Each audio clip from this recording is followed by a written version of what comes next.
Hello everyone, welcome to study with Shri. हम लोग test series चला रहे हैं यूपी पीसीएस 2021 का। देखिए टेस्ट नंबर आपका 105 है। 104 टेस्ट ऑलरेडी कंप्लीट हो चुका है। प्लेलिस्ट बना रखी है, आप लोग जाकर के वहाँ पे देख सकते हैं।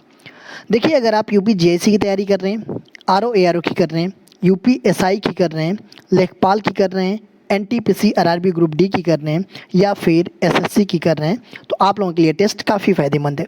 तो स्टार्ट करते हैं। फर्स्ट क्वेश्चन है, भारत के संविधान के अंतर्गत विषय तथा संबंधित सूची के बारे में निम्न युग्मों में से कौन एक सुमेलित नहीं है। देखिए वन समवर्ती सूची, शेयर बाजार समवर्ती सूची, डाकघर बचत बैंक संघीय सूची और जन स्वास्थ्य राज्य सूची।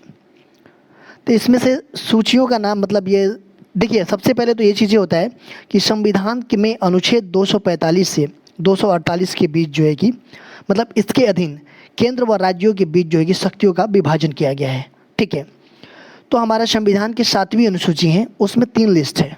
ठीक है, कौन कौन है? संघ सूची, राज्य सूची, समवर्ती सूची। ठीक है, देखिए संघ सूची में वो विषय आते हैं जिन पे संघ नियम बनाता है। ठीक है, राज्य सूची में जो भी विषय आते हैं उस पे राज्य नियम बनाता है, और समवर्ती सूची में जो भी विषय आते हैं उस पे दोनों नियम बनाते हैं। ठीक है, दोनों नियम बना सकते हैं, लेकिन जो संघ का नियम होगा वो ज़्यादा प्रभावकारी होगा। ठीक है, देखिए पहली तो समवर्ती सूची, ये संविधान में किस देश से संविधान से लिया गया है? तो ये ऑस्ट्रेलिया के संविधान से लिया गया है। ठीक है, तो जो तीनों सूचियाँ हैं तो उसमें से आपका जो ये शेयर बाजार है ये समवर्ती सूची में जो है कि नहीं है। ये कहाँ पे है?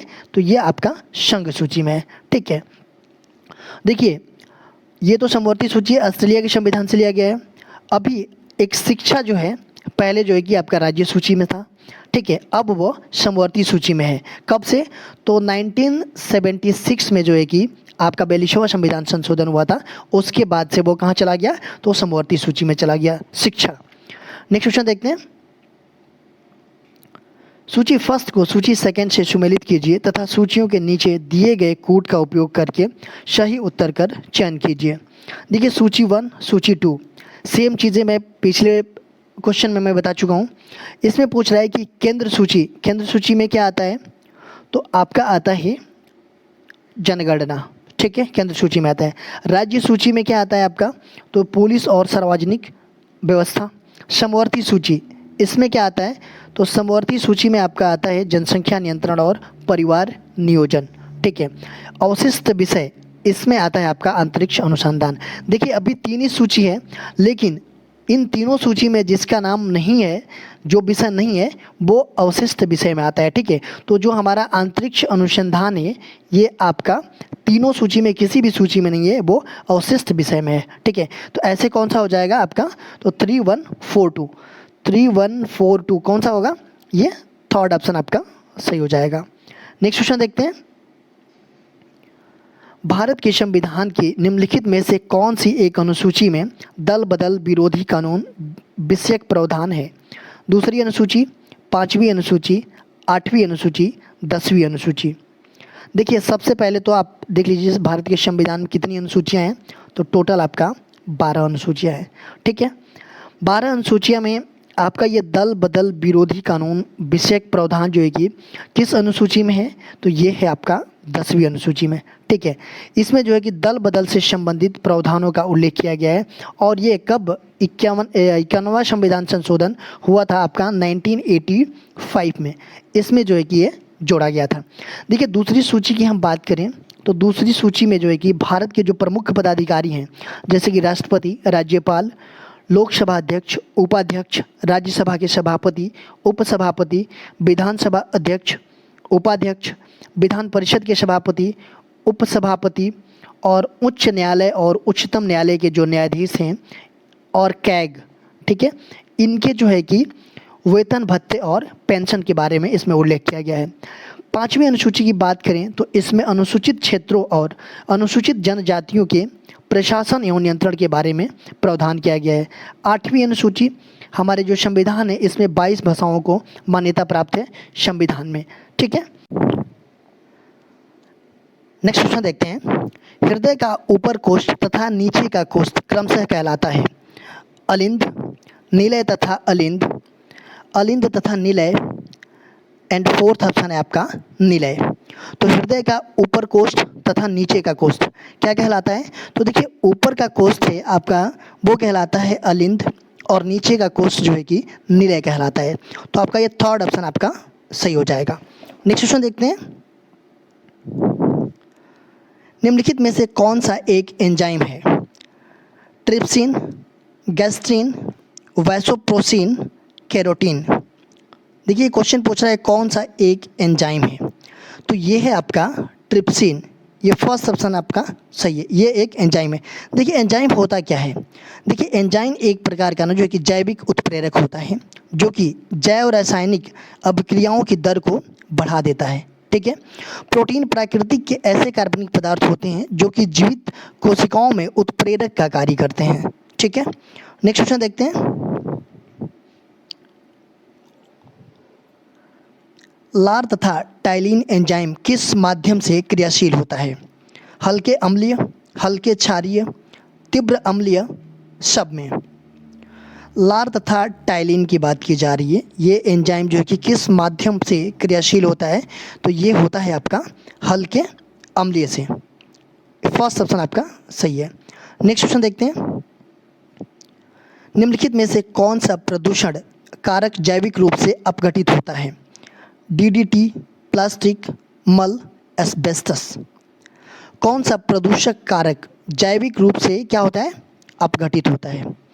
तो कौन सा प्रदूषक कारक है? तो वो है आपका ये मल। ये जो है कि अपघटित होना मतलब डीकम्पोज्ड, ये डीकम्पोज्ड होता है, बाकी जो है कि जैविक रूप से नहीं होते हैं। नेक्स्ट क्वेश्चन देखते हैं। निम्नलिखित में से कौन सा जैव निम्नीकरणीय है? प्लास्टिक, पारा, रबर, पॉलीथीन। कौन सा जो है कि जैव निम्नीकरणीय है? तो ये है आपका रबर। ये थर्ड ऑप्शन आपका सही है। नेक्स्ट क्वेश्चन देखते हैं। निम्नलिखित में से कौन एक वायुमंडल के ओजोन परत की मोटाई नापने वाली इकाई है? Dobson, knot, poise, maxwell. देखिए वायुमंडल के ओजोन परत की मोटाई नापने वाली जो है कि इकाई कौन सी है? तो वो है आपका डॉप्सन। डॉप्सन के द्वारा जो है कि ओजोन परत की मोटाई मापी जाती है। देखिए ओजोन जो है कि परत का क्या कार्य होता है? तो सूर्य से जो भी आने वाली है पराबैंगनी किरणें जो कि हमारी मतलब हमें हमारे शरीर को नुकसान पहुंचाती है, उनको क्या करता है? ये अवशोषित कर लेता है। ठीक है, अच्छा ये बताइए ओजोन डे कब मनाया जाता है? कमेंट बॉक्स में हमें बताइएगा। और ओजोन जो है कि वायुमंडल के किस परत में पाया जाता है ओजोन परत? नेक्स्ट क्वेश्चन देखते हैं।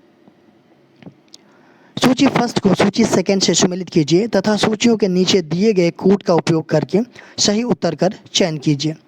देखिए सूची फर्स्ट में फाइलम का नाम दिया गया है और इसके उदाहरण दिया गया है। सूची टू में पेरीफेरा, ये फाइलम, इसका कौन सा उदाहरण है? तो इसका उदाहरण है आपका ए का 4 स्पंज का। सिलेंट्रेटा, इस फाइलम का उदाहरण कौन सा है? तो ये है आपका हाइड्रा। और प्लेटी हेलमिंथिज, इस फाइलम का क्या उदाहरण है? तो ये है फीता कृमि। और निमेटोडा, इसका उदाहरण है आपका गोल कृमि। ठीक है, तो ये हो जाएगा आपका 4312। 4312 ये थर्ड ऑप्शन आपका सही हो जाएगा। नेक्स्ट क्वेश्चन देखते हैं। वह फारसी विद्वान कौन था जो चित्तौड़ अभियान के समय अलाउद्दीन खिलजी के साथ था?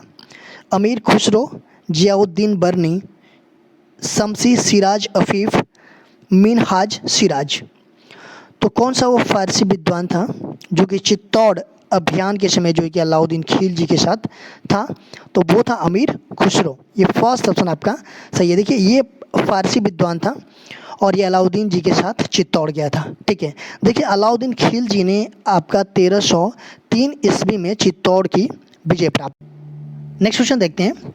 वह कौन सुल्तान था जिसने 1504 ईस्वी में आगरा का निर्माण कराया और उसे अपनी राजधानी बनाया? सिकंदर लोदी, बहलोल लोदी, शाहजहां, अकबर।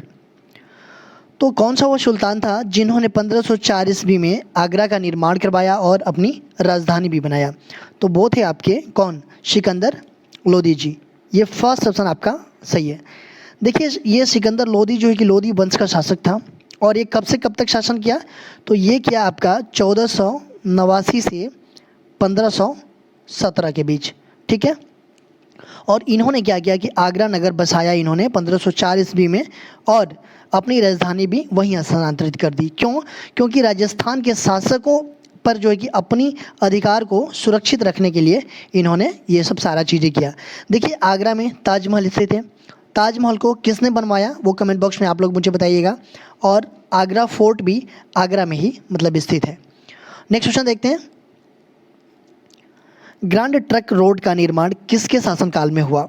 अकबर, शाहजहां, औरंगजेब, शेरशाह। देखिए जीटी रोड बहुत फेमस ये रोड है, ग्रैंड ट्रंक रोड। इसका निर्माण जो कि किसके शासनकाल में हुआ? तो इसका निर्माण हुआ था आपका शेरशाह सूरी के शासनकाल में। ये फोर्थ ऑप्शन आपका सही है। देखिए ग्रैंड ट्रंक रोड ये जो है कि ये रोड जो है कि दक्षिण एशिया की सबसे पुराने और सबसे लंबे मार्ग में से ये एक है। ठीक है, इसका जो है कि ये रोड कहाँ से कहाँ तक है? देखिए बंगाल में सोनार गांव से लेकर के आगरा होते हुए दिल्ली होते हुए ये पंजाब के अटक तक जाती है ये। ठीक है, देखिए जीटी रोड को शाहराह ए आजम, सड़क ए आजम, बादशाही सड़कों इस नाम से इसको जाना जाता है। देखिए जीटी रोड के बदले जो है कि ग्रैंड ट्रंक रोड के बदले आपको पूछ देगा कि शाहराह ए आजम रोड जो है कि इसका निर्माण किसने करवाया, या फिर सड़क ए आजम का निर्माण किसने करवाया या किसके शासनकाल में हुआ? तो शेरशाह सूरी के शासनकाल में हुआ। नेक्स्ट क्वेश्चन देखते हैं। सर थॉमस रो किस मुगल शासक के काल में ब्रिटेन के राजदूत के रूप में आया? Akbar, Aurangzeb, Jahangir, Farrukhsiyar. Sir Thomas Roe की बात की जा रही है। ये किस मुगल शासक के काल में ब्रिटेन के राजदूत के रूप में आए थे? तो ये आए थे आपके जहांगीर के शासनकाल में। ठीक है, सर थॉमस रो ये इंग्लैंड के जेम्स प्रथम का ये राजदूत था, और ये व्यापारिक सुविधा प्राप्त करने के लिए 1615 ईस्वी में मुगल शासक जहांगीर के दरबार में ये आया था। नेक्स्ट क्वेश्चन देखते हैं। पेशवा पद प्राप्त करने के लिए किस मराठा ने अंग्रेजों से सहायता मांगी, जिसके फलस्वरूप प्रथम आंग्ल मराठा युद्ध हुआ? रघुनाथ राव, नाना फडणवीस, नारायण राव, माधवराव द्वितीय। तो पेशवा पद को प्राप्त करने के लिए किस मराठा ने अंग्रेजों से सहायता मांगी थी, जिसके फलस्वरूप प्रथम आंग्ल मराठा युद्ध हुआ था? तो ये कौन थे? तो ये थे रघुनाथ राव जी। ये फर्स्ट ऑप्शन आपका सही है। देखिए पेशवा माधवराव की मृत्यु जो है कि 1772 ईस्वी में हुई, और ये निसंतान था। ठीक है, इसके बाद क्या हुआ कि उसके पुत्र के रूप में, जो कि मृत्यु के उपरांत जो है कि ये उत्पन्न पुत्र जो है कि नारायण राव, ये पेशवा बना दिया गया। देखिए नारायण राव जो है ना कि इनका एक तरह से देखा जाए तो इनका भाई थे, लेकिन पेशवा बनने के इच्छुक कौन थे?